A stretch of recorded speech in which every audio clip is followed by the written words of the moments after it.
Hello and welcome to Azur Lane Meta. If after this video you want to help support the channel, please check out my affiliate store at kit.co/AzurLaneMeta.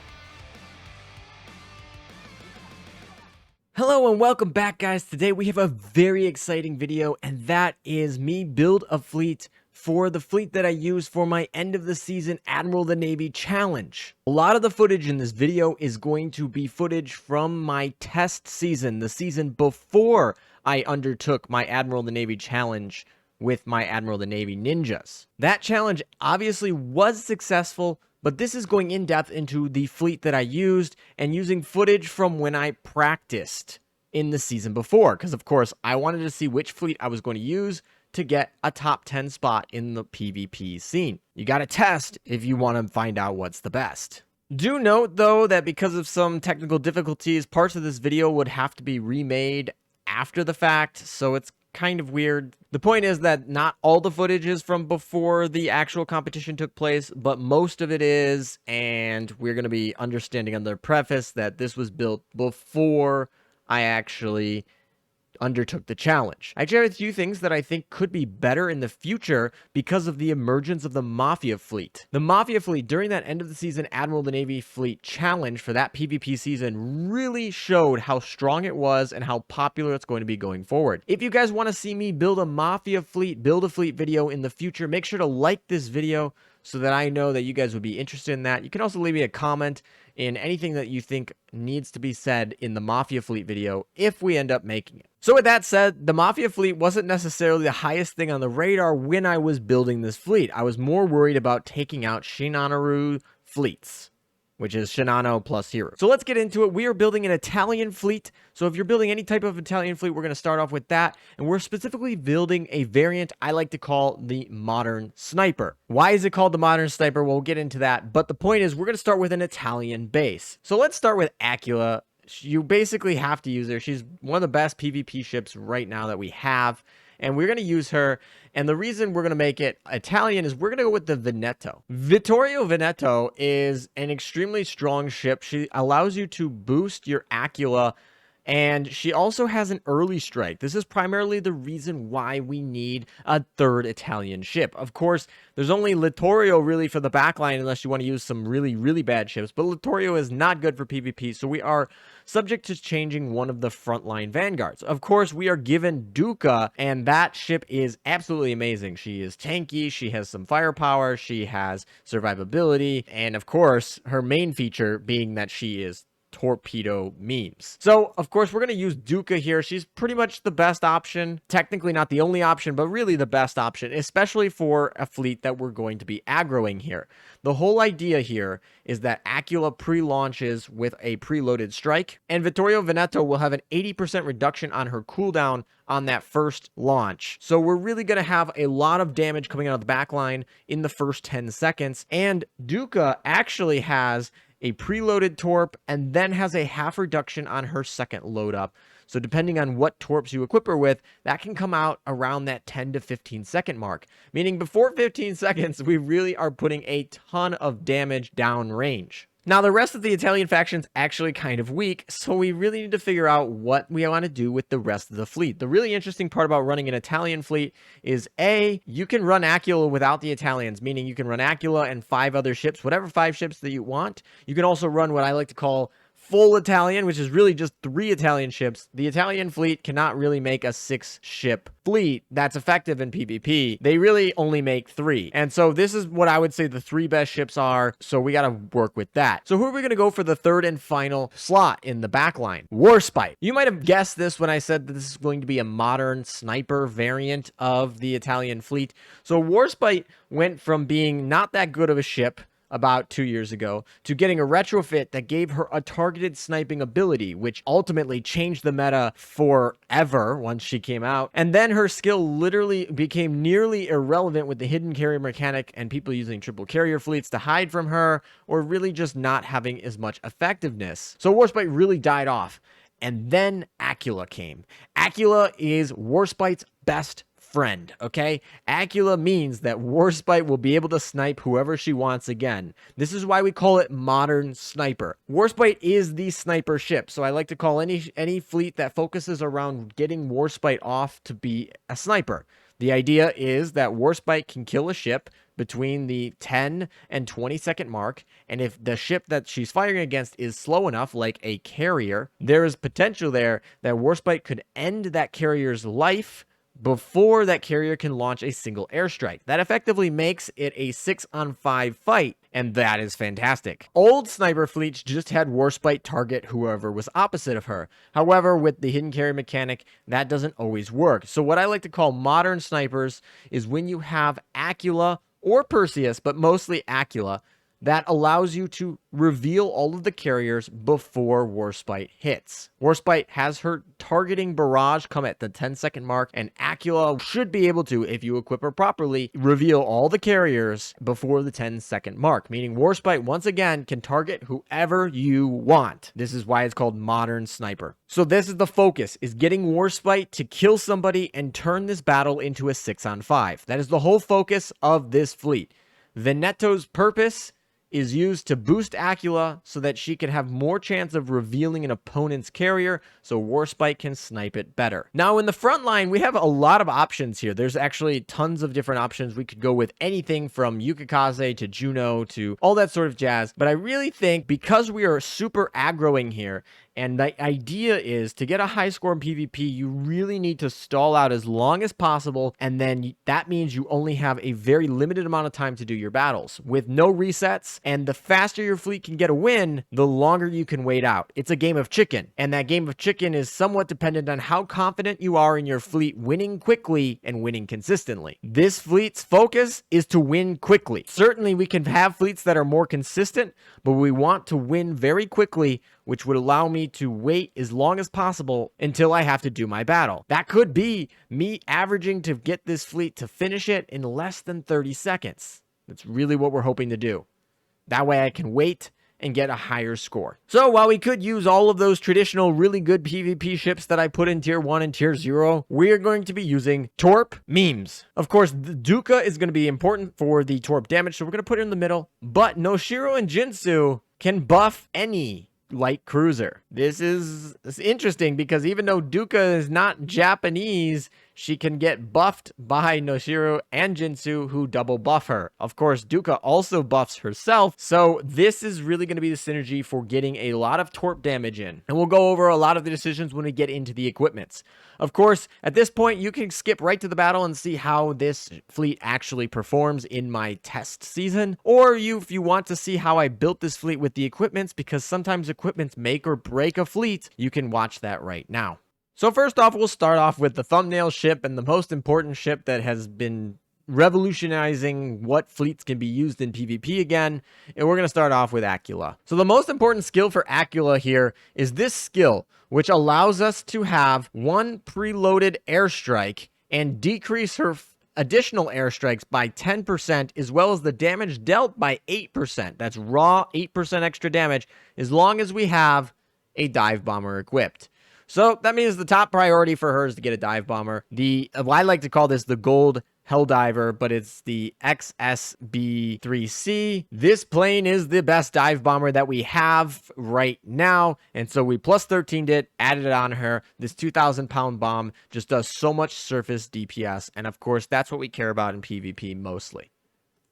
The Wyvern is the torpedo bomber that we play here. In order for Acula to be most effective in what she's going to do, we need a Wyvern, and ideally a plus 13 Wyvern. Wyvern has the most crash damage, and it also has 4 torpedoes. Those torpedoes do a ton of damage. It gives you more aviation stat, and of course, it allows you to intercept, which gives even more crash damage if your opponent is running carriers. The Wyvern is a fantastic PvP torpedo bomber, and for the most part, you are going to want to use it. Acula's first airstrike is going to be against an opponent's moving vanguard. That is the first strike you're going to get on it. It's never going to be against the backline first.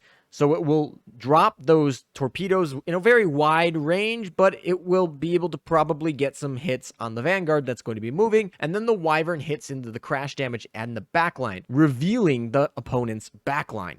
because of how much damage it does. If your opponent has any carriers that are launching early, then Acula has the potential to also launch another set of wyverns, which help reveal their carriers even more and does a little bit additional crash damage. The wyvern is crucial to Acula doing what she needs to do in PvP. In terms of the fighter slot, we are using a Sea Hornet because we care once again about that surface DPS. There's only 2 options here that have 2 1,000-pound bombs. The other option is the Tiger Cat, and I could go into the specifics of what makes one better than the other, but they're nearly identical for almost all purposes. The difference and the reason we are going with this Sea Hornet is 2 things. It has a little bit faster takeoff speed, but this is not that important for Acula because she's preloaded. But the most important thing is this plane speed is a little bit faster for the Sea Hornet, meaning that we get to reveal the opponents a little bit faster. In terms of the auxiliaries, once again, we're all about speed. Getting to the end of the screen. Your planes cannot reveal an enemy hidden carrier until they get to the end, so we need to get them there as quickly as possible. This means the aviation fuel, which increases the speed of all the aircraft, is important. That's also why we went with a faster fighter. This also means that for that second boost, we're actually going to go with a homing beacon. Of course, this 4% reduction in the load time applies to her second airstrike. This actually means because of how fast we are going and what we have equipped, if we are fighting an opponent's Shinano that's not equipped properly or that isn't using the fastest equips, there's actually a good chance, and a lot of Shinanos are equipped this way, that Acula will get 2 airstrikes off before Shinano can get 1 airstrike off. That is tremendous in being able to knock out a Shinano before she's even able to do anything. It doesn't matter that she is a tank, Acula will be able to reveal her, and with a little bit of help, we'll be able to knock out opponent Shinanos very, very early, and ideally before they can even do anything. This is why we use the homing beacon. Obviously doesn't affect the speed at which our first airstrike reveals the opponent's carriers, but it is helpful for getting that second airstrike because we do remember we have 10% reduced load time, and then that does stack with the homing beacon. So this is Acula right here. This is pretty much the best loadout for PvP. I really don't see much better loadouts at the current time until we get better planes that power creep the ones we have, or maybe a different auxiliary, but this is really good. Moving on, we will have Vittorio Veneto. And Vittorio Veneto's main job here is to be a buffer. She buffs the aviation and accuracy of Acula by 12%. She also buffs herself. And she can reduce her load time by 80%. This means she will be firing extremely early, and we don't really have to care about which guns that we are giving her, because even if it's a very slow but high powerful gun, it will still launch early because it's an 80% reduced cooldown. On top of that, she has an every 15 seconds barrage. This barrage is a great AP barrage, and because of that, we can actually have that target backliners, and we can focus on getting her high-powered HE ammo. The reason why we want high-powered HE ammo for her is because if she fires as early as we want her to, because we are using 3 Italians, she might not be able to target a backline for Acula. It depends on what setup we have, especially if we're going to use a high-performance fire control radar. So the idea here is Veneto is going to help our Torpedo Meme Vanguard. Our Torpedo Meme Vanguard is focused on killing the opponent's Vanguard as quickly as possible. The idea with this fleet is, once again, to deal with Shinano Ruse. It's to snipe the Shinano before that Shinano can even survive, and then it's to focus on getting our front line into the opponent's back line so they can deal with the hero who will have the final counter skill. Veneto goes a far way in making sure that you reveal Shinano because you buffing your Acula, as well as giving you a lot of very early damage against an opponent's Vanguard. So we are going to focus on giving her HE ammo. Of course, this new gun from the New Jersey event is fantastic for that. It's HE, it does a ton of damage, and this is a perfect gun. It's very slow, that's its main weakness, but it doesn't matter for something like Veneto because of that reduction in cooldown. In terms of the auxiliary, we're going with standard here. This is mostly to give us something that has 70 range for our auxiliary gun and a 45 firepower so that she can deal the most damage. So that's why we're going with that. In terms of the AA gun, we want the hit stat because she's not going to help if she misses against those high evasion opponents' Vanguards. So we got to give her every little help that we can. So 10 stat, that's fine. She's also not particularly good at AA anyway. It's 250. So giving her a low AA damage gun is fine. And we're focused all on damage. All out right here. We're going white shell, black shell. This is going to give us as much firepower and damage that we can that crits and, see if we can get rid of their Vanguard very quickly. We'll really give her a lot of ability to get big fires going. Obviously, your burn damage is based on the original tick of damage that you dealt. And so if we can maximize that initial damage, that's great. Of course, the high-powered fire control radar is pretty popular. However, because Veneto is firing so quickly, sometimes we want her to wait just a little bit for Acula's airstrike to go through. So we don't necessarily need it. She's like one of the only battleships that I say it's not necessary. Now, a lot of people still like to use it, and that's perfectly fine. It still gives really good stats, and firing 15% earlier, so it's still fine, but you don't particularly need it. And I do think that the other ship, Warspite, definitely needs it. So anyway, this is how I build my Veneto. Veneto is probably one of the most versatile in this fleet. You can build her to be more evasion if you want, but we're aggroing really hard here. So we're building kind of an aggro version for her, but you can do a lot of things with Veneto in the Italian fleet. Finally, we have Warspite, and she is built to be the best sniper she can be. We are focused on completely deleting Shinanos. Shinanos have a lot of HP, and usually there's a Juno in the front. Remember, we're aggroing the Vanguard, and we got to kill the Shinano. If we're aggroing the Vanguard, there's a chance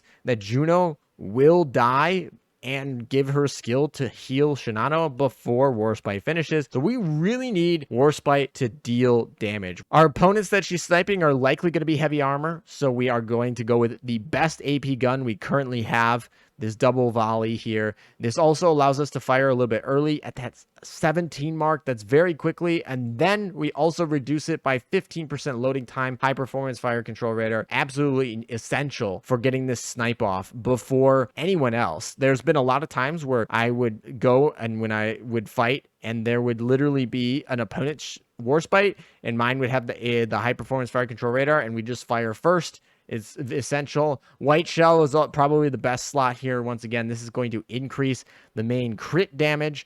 We obviously want her to hit. She also doesn't have great AA as well, so we are going to give her a Bofur Stag to give her a hit. And the same reasoning for why we gave Veneto her auxiliary gun is why we're going to give Warspite this same auxiliary gun. This is pretty much the best loadout that you're going to get if you want Warspite to absolutely snipe someone. 360 no scope. All right, let's talk about the Vanguard here. We'll start with Noshiru because Noshiru I just like using in so many PvP situations. So we're going to start and we're going to run the Russian gun.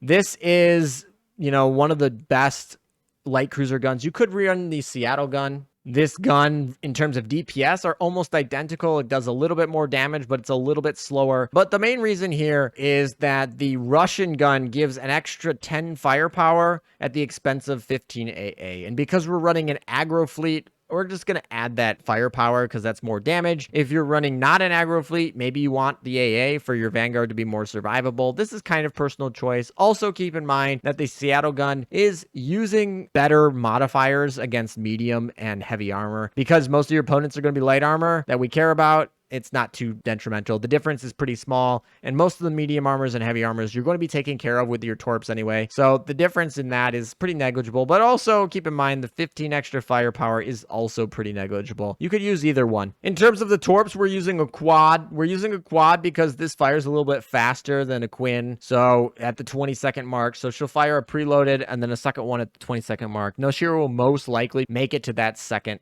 launch. So that means we get Noshiro to fire twice, which is really nice. We're using a Bofur Stag on her because we want that hit stat. Hit stat contributes to accuracy, making sure that your torpedoes don't miss, as well as critical hits, increasing the chance that she has a crit. Of course, she is already boosting the crit rate of your whole Vanguard, but really we're focusing on getting crits as much as possible. So let's give her some more hit stat. She does actually have a decent AA.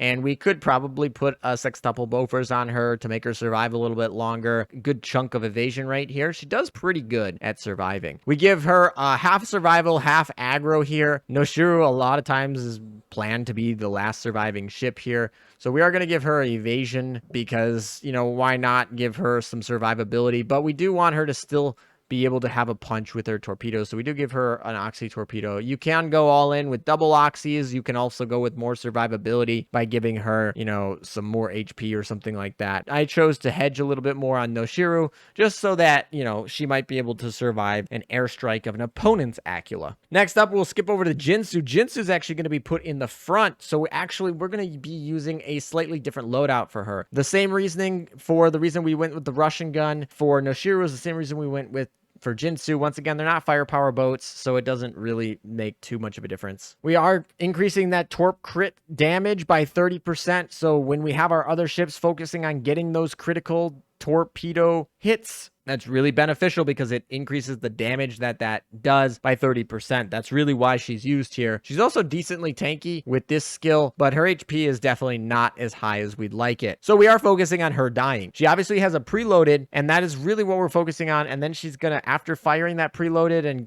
buffing hopefully that first wave of torpedoes, she's probably going to die with that pearl tears. So we do put the pearl tears on her right here, which gives us that heal for everybody else. She almost always dies first. I've never had any problems with her dying first. The other two ships are a little bit more tanky than her, and of course she's in the front line. So because we're focusing on her dying in the first like 10 to 15 seconds, we really don't care about her second wave.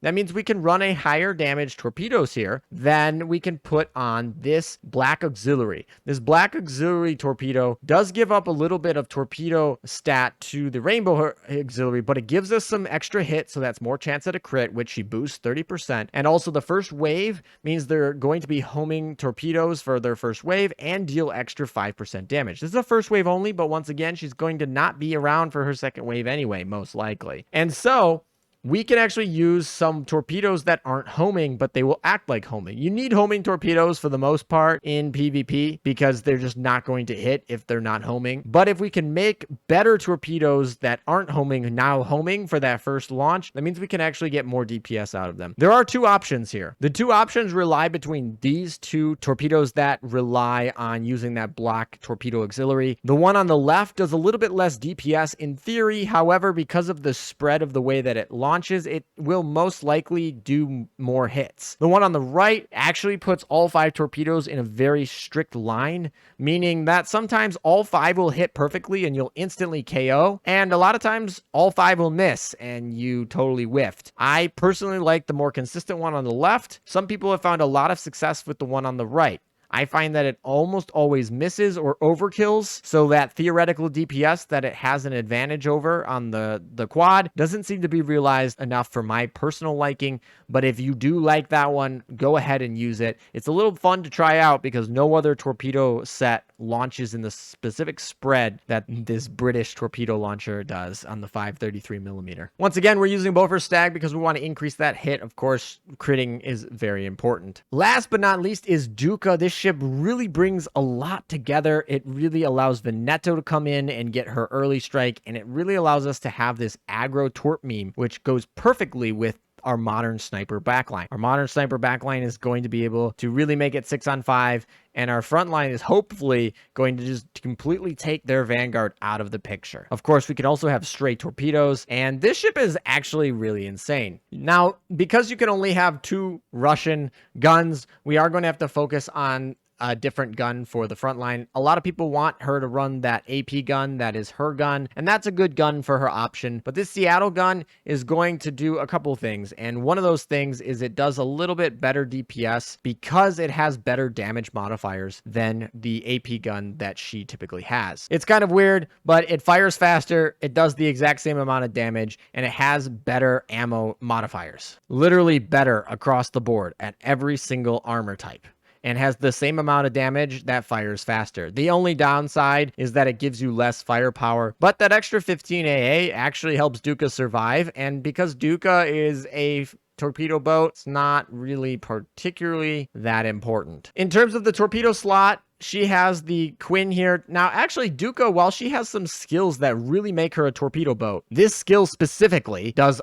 absolutely amazing, her actual torpedo stat is not that high. So why not give her the rainbow torpedoes that give her a little bit extra boost? It does put 5 torpedoes in the water. And the biggest downside of the rainbow torpedoes, they have 2 big downsides. One is that the extra DPS from having the rainbow torpedoes comes from making sure that all 5 torpedoes hit. In a standard ship that fires this, you probably won't hit all 5. You'll probably hit 4. And the quad will probably hit 4. So that upside is not really there in most situations. And this Quinn is slower than the gold quad. And that means that a lot of times you rather just have your torpedoes coming out earlier because your Vanguard dies very quickly. Abruzzi's skill that we just mentioned here really fixes that. The first thing that it does is it reduces the speed of the torpedoes. This sounds like a bad thing, but what it does is it makes the torpedoes kind of just sit there. And that means that basically as the Vanguard in PvP moves across the screen, they'll almost always hit because they're homing torpedoes, and homing torpedoes, if they are slow enough, will eventually find something. If they're too fast, that's when they actually miss. So this actually makes it very likely that all 5 of her torpedoes hit.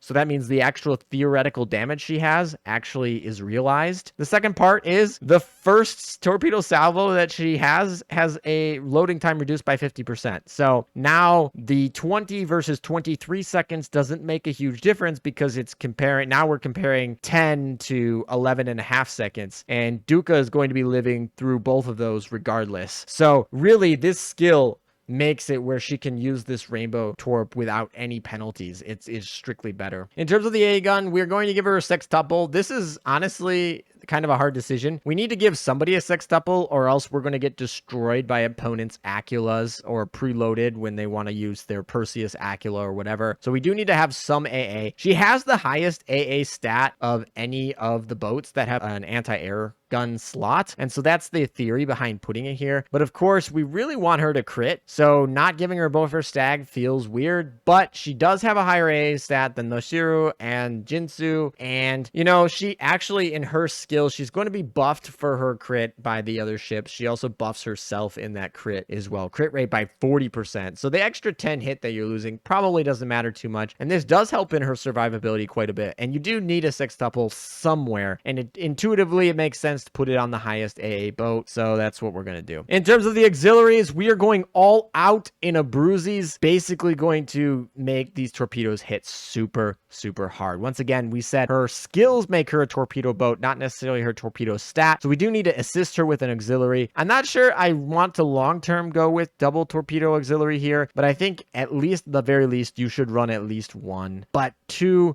actually seems to be work. She has over 4,000 health and a good chunk of evasion. So she can actually survive pretty well without any auxiliary help. She also has some defensive skills right here. She's got a heal, she's got damage reduction and torpedo damage reduction. So, and AP damage reduction. So she's got some damage reduction, she's got a heal, and she's got a good HP pool. She's got a good evasion. So really, she has pretty survivable without any help, and we can go full min-max on that torpedo damage here, which I personally like. So that's the full fleet here. It's actually something that I was really excited about, and it worked really well. Of course, obviously, it worked, and I ended up in 3rd place with this fleet. You can go watch that whole series. I'll probably have a summary video on it coming out soon. I'll be working on that. So now we're going to get into its practice run. And of course, if you want to see it in action during the course of the competition, you can go watch all of those on my archive channel. Do note though that I have made some changes to this fleet because of the existence of the Mafia fleet. Once again, if you want to see a Mafia build a fleet, let me know so that I know what you guys want and have my priorities match what your guys want to see. Okay, so first up here, we have a Nagato Hero Shinano Juno Azuma Seattle. This is a very common fleet at the time that this was recorded. We can see here we have a lot of early damage from Acula.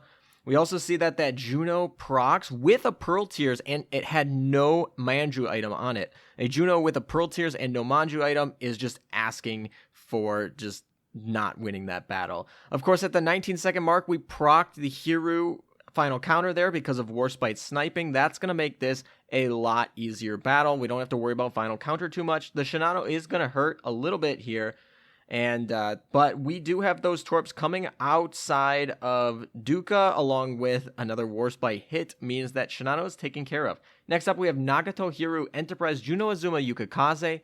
Manju item is actually going to be equipped here, you can see, on the Juno. And this fleet, once again, running Nagato Hiru, so we're not running into any of the newer stuff, but it is what was really popular at the time, what this is meant to destroy. Early Azuma kills from the torpedoes was kind of nice, not going to lie there, and the hero snipes at about the 20-second mark. This is actually a pretty easy sweep, thanks to Azuma just not doing so well against torp memes, and the hero, once again, is going to be lined up for our Warspite to take care of.